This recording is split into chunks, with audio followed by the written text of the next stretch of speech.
Bom,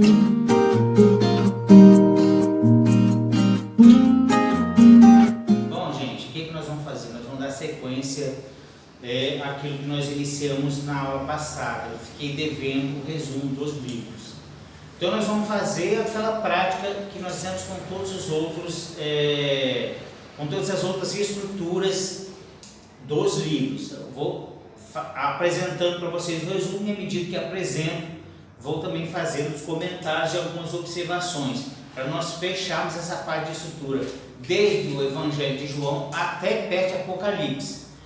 Com Apocalipse nós vamos fazer diferente, que eu pretendo dar uma aula específica sobre o livro do Apocalipse, sobre o material, não o material literário de Apocalipse, não o conteúdo de Apocalipse.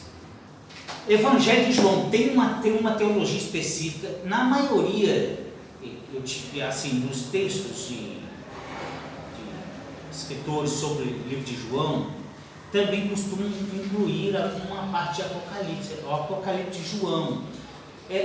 Talvez uma associação ao autor do Evangelho de João com o autor de Apocalipse. Mas a gente vai ver isso com mais detalhe. O Evangelho de João é bem diferente, é uma teologia diferente. Existe uma série de livros falando especificamente da teologia do Evangelho de João. É um evangelho bem moderno, é um pensamento bem moderno em relação aos sinóticos. Vale a pena vocês lerem, porque é um evangelho que está assim, muito perto do final da consolidação das comunidades do final do primeiro século da era cristã. Pela tradição, o Evangelho de João é atribuído ao João apóstolo, que depois de idoso teria escrito sua obra em Éfeso. No entanto, a crítica baseada em conclusões das fontes, ou consultando as fontes, recebe e reconhece que o texto é resultado de um longo trabalho feito dentro de uma comunidade que tinha como referência o apóstolo João. Como eu já havia dito para vocês, mesmo pensando que a autoria do texto de João não tenha sido o apóstolo João ele é uma referência para o Evangelho. As comunidades que se aproximaram dele, o que ele se aproximou, teve ele como referência no testemunho cristão. E ali ele ensinou, criou, formou uma escola, e essa escola é que tenha transformado o testemunho de João e a pregação de João no Evangelho. E ele é concluído no final do século, do primeiro século, início do segundo século, por um outro João, que é citado por Pápias. Eu já coloquei isso também, já está lá no outro vídeo, está lá na outra aula, citado por Pápias, que não é necessariamente o João apóstolo, mas são muitas teorias, em torno disso. De fato, o João apóstolo dificilmente concluiu o seu livro. É muito provável que a escola joanina tenha concluído o texto de João. Vamos lá. Então, a função desse evangelho é partir de um testemunho oral que conduz o apóstolo ao apóstolo João, passando pela elaboração de uma escola joanina. Chega-se a uma redação final que alguns atribuem a João presbítero, mencionado por Pápias em torno de 130 depois de Cristo.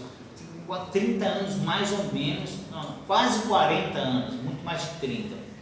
Quase 40 anos depois da morte de João, que é praticamente o prazo que quase todos os evangelhos duraram, desde a experiência da comunidade até a conclusão dos livros. 40 anos. Como aconteceu na cidade da conversão da morte de Jesus Cristo até as primeiras cartas, até os primeiros evangelhos, a mesma coisa acontece com João, porque João, vamos lá, morre por volta do ano 95, 94 depois de Cristo, que é o que a tradição considera. E aí o grupo que João tem como seus discípulos, é que vão dar sequência à sua obra e concluir aí com o escritura do Evangelho. Tem vários testemunhos que vocês não vão encontrar em Atos dos Apóstolos. João, dele ter sido envenenado e ele não morreu. Também jogaram ele num caldeirão de óleo quente e óleo fervendo, e João também não morreu num caldeirão de óleo fervendo. Aí o que eles fazem com João? Isola ele na ilha de Patmos, é o que a tradição vai dizer. Aí lá na ilha de Patmos é que ele vai ter a sua revelação, né? Seria isso, e lá saiu o Apocalipse. Então, mas essas coisas vocês não vão contar na Bíblia, não está lá no texto de Atos, nem está no Evangelho de João. O texto de Atos acaba com o quê? Acaba com a prisão residencial de Paulo, nem a morte de Paulo está lá. Então, como que a gente fica sabendo das mortes dos apóstolos? Em livros paralelos. Então, vamos lá. O texto foi escrito em grego em torno do ano 100 depois de Cristo. Tem 21 capítulos, que pode ser dividido assim em duas partes, o texto de João. A primeira parte vai do capítulo 1 ao 12, aberta pelo famoso prólogo que nós conhecemos. E é interessante o prólogo de João, porque o prólogo de João ele começa com uma distinção clara com relação aos outros evangelhos. Porque no princípio era o verbo, o logos, que no princípio estava lá como palavra, né? E o verbo se fez carne, encarnou-se. Olha que diferença dos outros evangelhos. João não tem nenhum medo de colocar Jesus na posição divina, nenhuma preocupação, porque ele está lá na frente em relação aos outros evangelhos. Está muito posterior. Os cristãos já estavam bem maduros. E o conhecimento neoplatônico já estava incutido no pensamento cristão. Porque o mundo transcendente já era uma realidade para a mentalidade judaica dentro daquele grupo que havia se convertido ao cristianismo. É um problema? Claro que é, porque nesse mesmo período de João também vai ter um problema grave com os cristãos agnósticos, a gnose, né? Então, começa um problema grave desde Paulo com a gnose, e essa briga vai continuar entre cristãos e cristãos da tradição de cristãos gnósticos. Que são os cristãos gnósticos? São os intelectuais que começam a se converter ao cristianismo, que dão prioridade a um pensamento neoplatônico e aristotélico, com uma mentalidade muito mais de pensar, por exemplo, que Jesus Cristo ele é um caminho, mas não é o único. Aí isso criou um problema grave para os cristãos gnósticos. Mas Paulo, querendo ou não, ele acaba dando uma abertura para isso. E isso vai ser um problema para a própria comunidade dele depois. Então nós somos um evangelho bem posterior a todo o começo, lá todo aquele grupo que estava amarrado ao judaísmo. Então aqui já estão completamente desprendidos do judaísmo. Então, depois, desse prólogo, que vai do capítulo 1 até o 18, contém narrações históricas, milagres e discursos, em uma ordem que não corresponde à sucessão cronológica, tá? É uma tentativa de colocar, existe, em ordem cronológica, mas não há garantias. Vocês vão observar com muita clareza, em praticamente todos os evangelhos, não só o de João, mas os sinóticos também. Então, depois daqueles dias, um certo dia, numa certa manhã, caminhava ele pelas redondezas dele, passando pela cidade de... Por que que o Evangelho faz isso? Porque os testemunhos não têm data precisa e o autor não quer se arriscar, dizer que no dia 30 do mês de Abib, do reino, segundo rei, do ano do rei tal, ele não vai se atrever a fazer isso, porque ele não sabe, nem a fonte sabia dizer o dia que aconteceu a experiência, para transmitir ela para a comunidade. Então, por isso o Evangelho não coloca data. Só um daqueles dias, então passando os dias, então passava por lá naquele dia, já era tarde quando aconteceu tal coisa. Então não há nada de momento preciso. Então nenhuma ordem desses eventos pode ser pensada como uma ordem cronológica precisa. Aí sim, a segunda parte vai do capítulo 13 até o 20, que corresponde aos discursos de despedida e a história da paixão, com diferenças notáveis em relação aos sinódios. A ressurreição e uma breve conclusão está lá entre o capítulo 18 ao 20. E o capítulo 21 narra a aparição do ressuscitado no lago, concluindo com um segundo epílogo. Aí tem uma passagem interessante que é a pesca milagrosa, a segunda. Nessa segunda pesca milagrosa,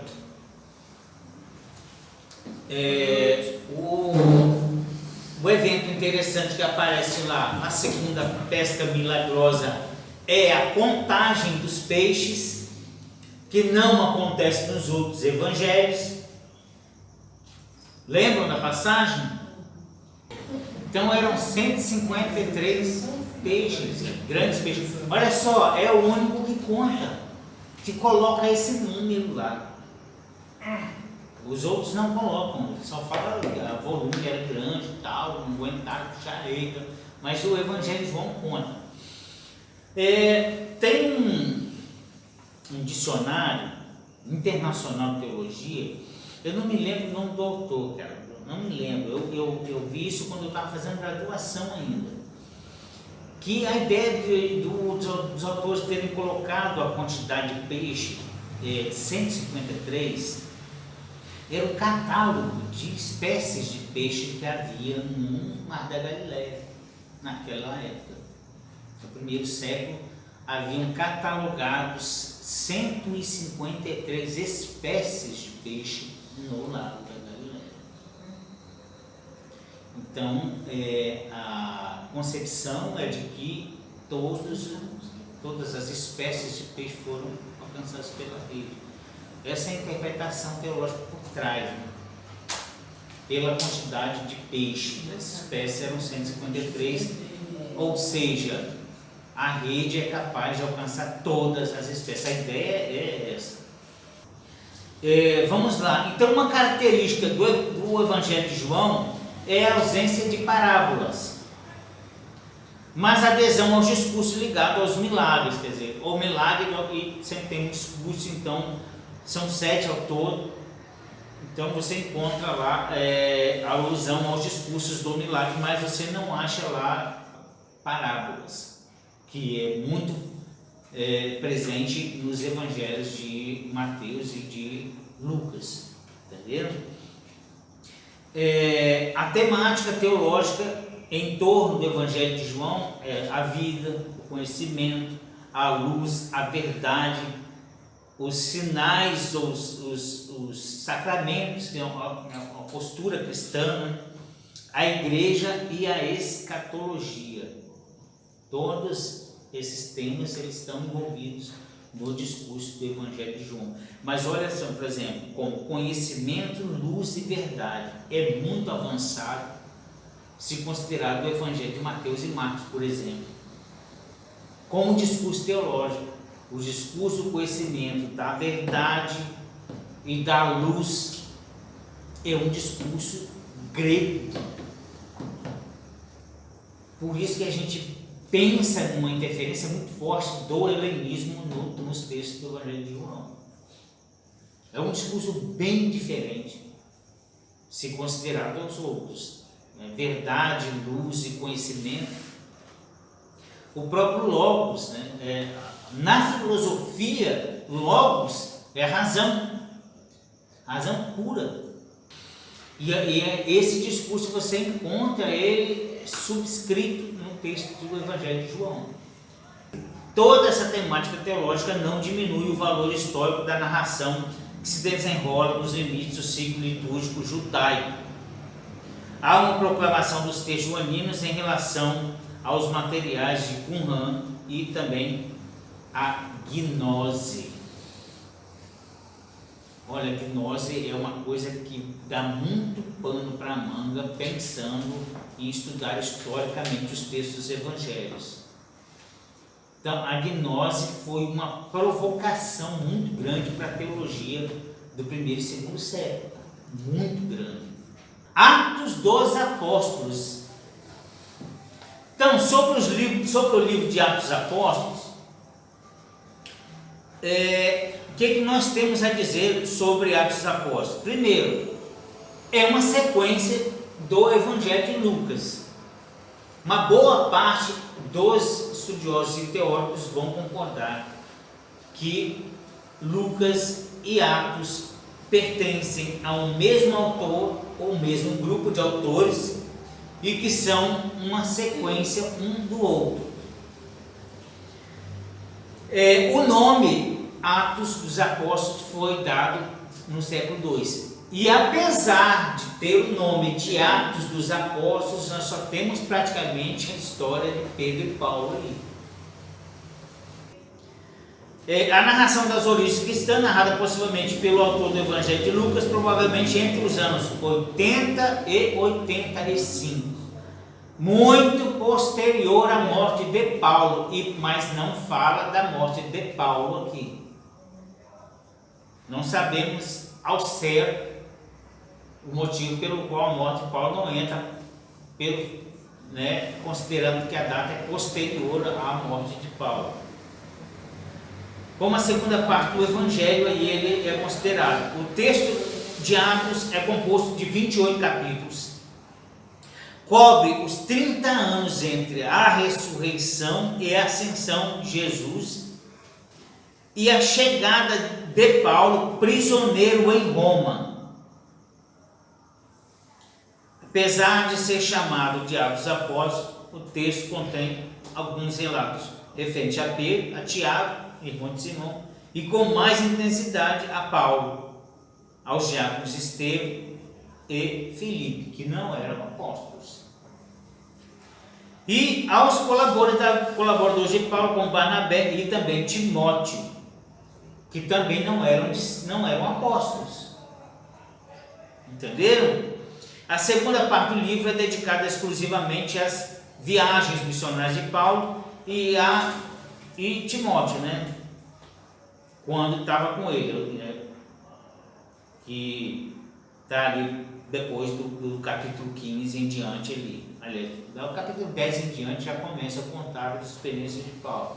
O capítulo 9 só conversando, depois do capítulo 10 começa a contar ali as experiências de Paulo. O texto é conservado em uma redação chamada oriental ou alexandrina, e em outra com alguns acréscimos ou deslocamentos ditos ocidentais, começando com a apresentação da igreja de Jerusalém, ligada originalmente com a descida do Espírito Santo, em Pentecostes, no capítulo 2.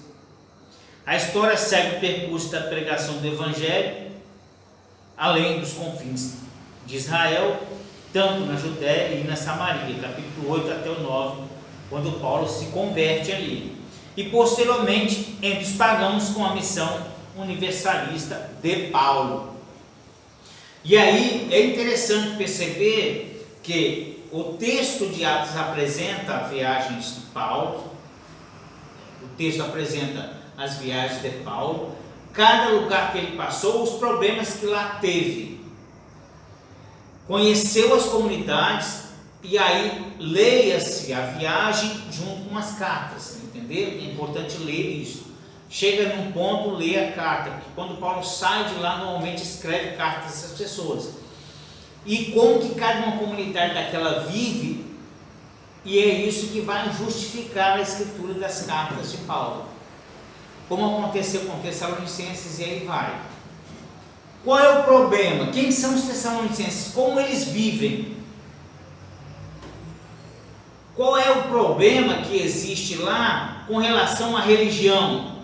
Como que os judeus são encontrados lá e investem violentamente contra Paulo? Como aconteceu em Icônio. A maioria dos problemas de Paulo é com os judeus na viagem em cada uma dessas cidades que ele andou pregando. Então você lendo esses textos, associa-se com Atos. Cartas, Paulo, missionário, passou em tal lugar, tem carta, vai lá na carta e lê. Leia aquela parte e leia a carta, para você compreender ali o que significa cada uma daquela alusão que Paulo coloca na carta. Vocês vão ver que é possível encontrar alguns problemas, principalmente com Gálatas.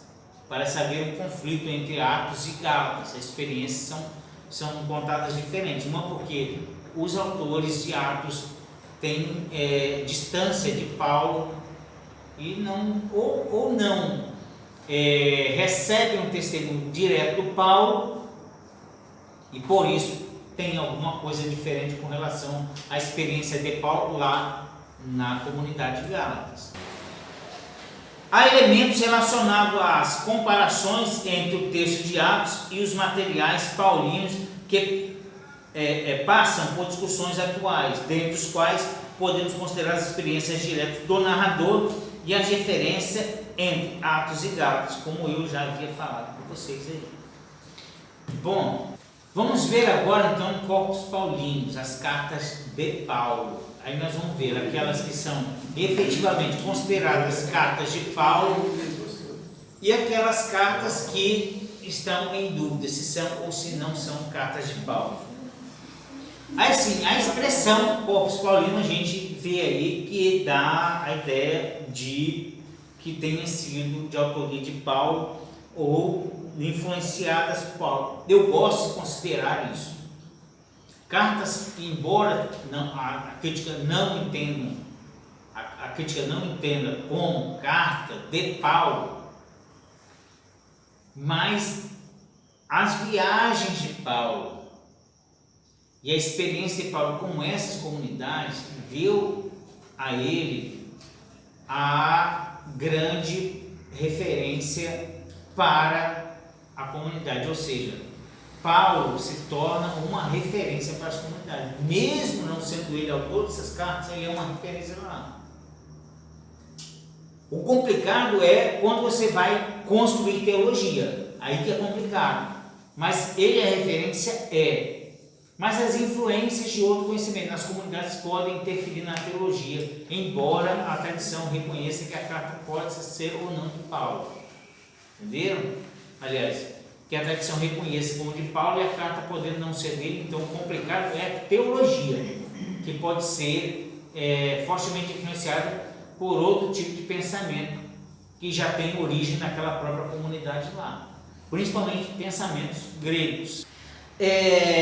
Aí sim, esse número, que é um número de mais ou menos 14 cartas, aliás, um número de 14 cartas, após a progressiva substituição de autenticidade de Paulo, por exemplo, no caso da carta aos Hebreus, as cartas denominadas pastorais.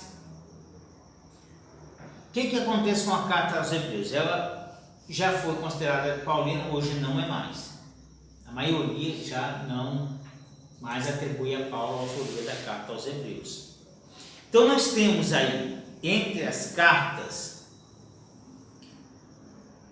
denominadas pastorais, por exemplo, nesse 2 Timóteo e carta a Tito.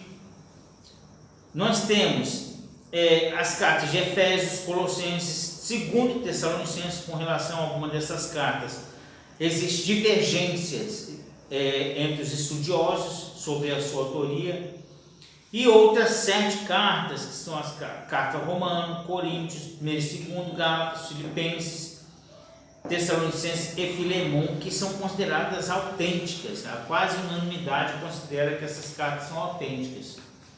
Tá? Vamos falar sobre cada uma dessas cartas aí. Vamos falar da carta aos Romanos. Nós vamos botar na ordem que está lá, mas não necessariamente estão em ordem cronológica, ou essa divisão aqui está em ordem cronológica.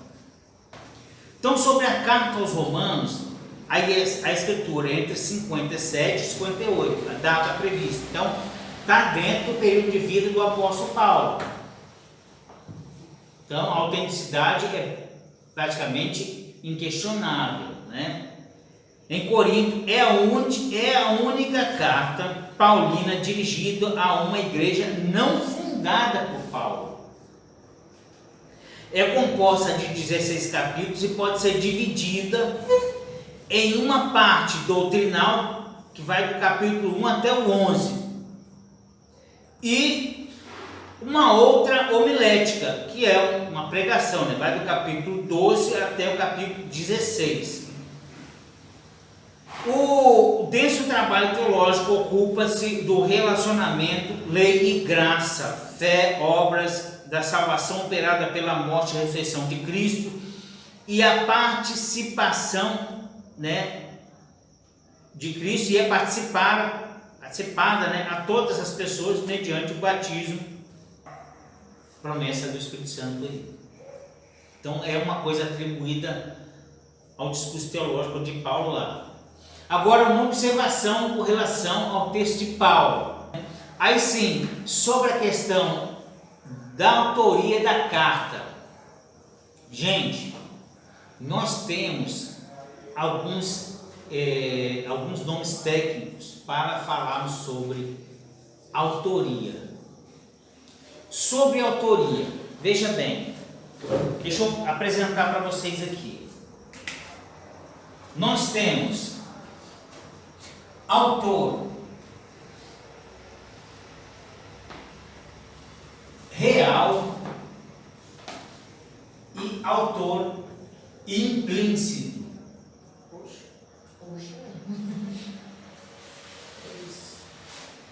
Assim como nós temos também o leitor real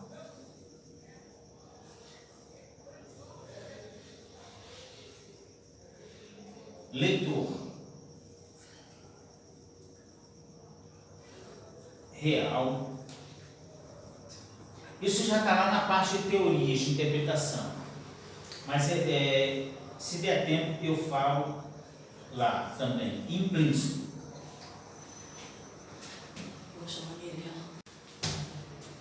O que é autor real e autor implícito? Autor real é quem escreve o texto.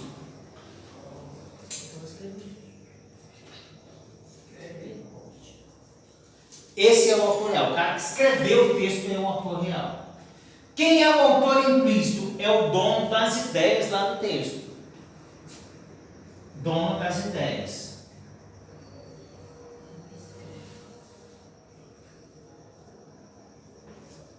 É o dono das ideias do texto. Pode ser, por exemplo, você tenha um livro, que é o caso da carta aos Romanos, que o autor real não é autor implícito. Pega lá o texto aí, olha o texto aí, lá no final da carta de Romanos que vocês já leram aí. Quem é o autor real da carta aos Romanos? Tércio. Quem é Tércio? Tércio é um escrivão. Ou ele acompanha Paulo, em algum momento ele foi convidado por Paulo para auxiliar na escritura da carta aos Romanos. Mas quem é o dono das ideias da carta aos Romanos? É o Paulo. Então, essa carta, ela tem um autor real e tem um autor implícito que não são os mesmos. Diferente, por exemplo, de cartas que Paulo escreveu do seu próprio punho, que ele, ao mesmo tempo que é autor real, é também um autor implícito.